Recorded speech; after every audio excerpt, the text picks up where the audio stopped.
That's right, kiddies. If you got it right, it's actually two words. You want to count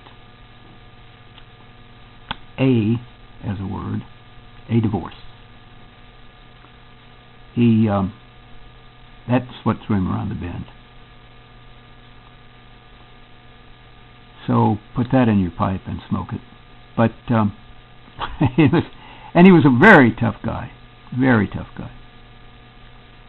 which I'm about to get to. He was in two of the Israeli wars, a lieutenant there, fought in both of them, hand-to-hand combat at some points, bayonets and all that.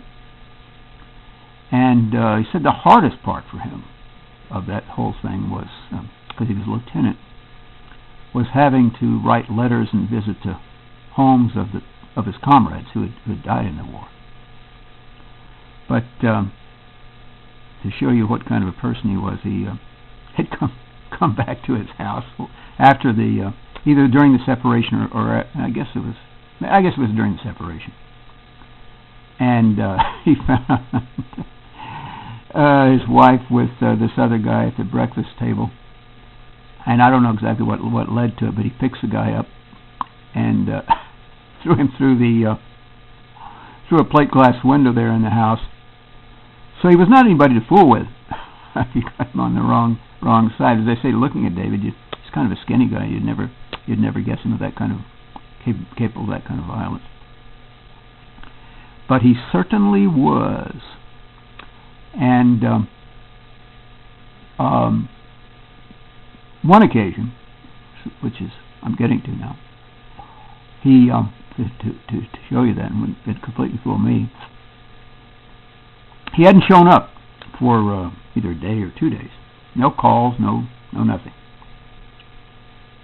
He just kind of limped in, and I could see what was wrong. It was really one of the very hot days. The store that I had also there faced the sun a lot in the summer and the early fall, and it would really get hot there. But that wasn't obvious. It was just a hot day. When David showed up, he came limping in, and as you've been already told about, it was those bloody feet of his. Occasionally they really were. It was not just a figurative term. They really were bloody. And he needed some money.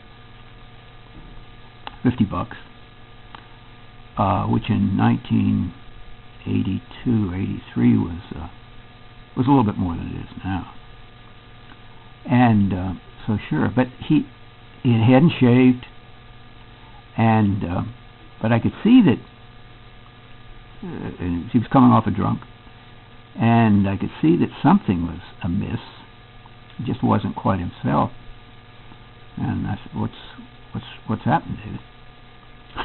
He said, "On the way there, it was kind of uphill a little bit. It abutted the. I guess actually the store that I had was in the Tenderloin, but it always seemed it was not quite, just almost. At any rate, it was, and the Federal Building was not too far down the hill, so it was. You had a mixture of pretty classy clientele and every other kind. And so he was coming on the way over. This you have to remember, this is the guy that had been through 2 bayonet attacks and God only knows what else, and was just about the toughest individual that I'd ever known. But here he was limping in, and this black guy came up behind him and said, "All right, hand it over." And David turned around and says, "What?" And he hit the guy, sent him somersaulting over, practically, running off, and never knowing that this what he had tangled with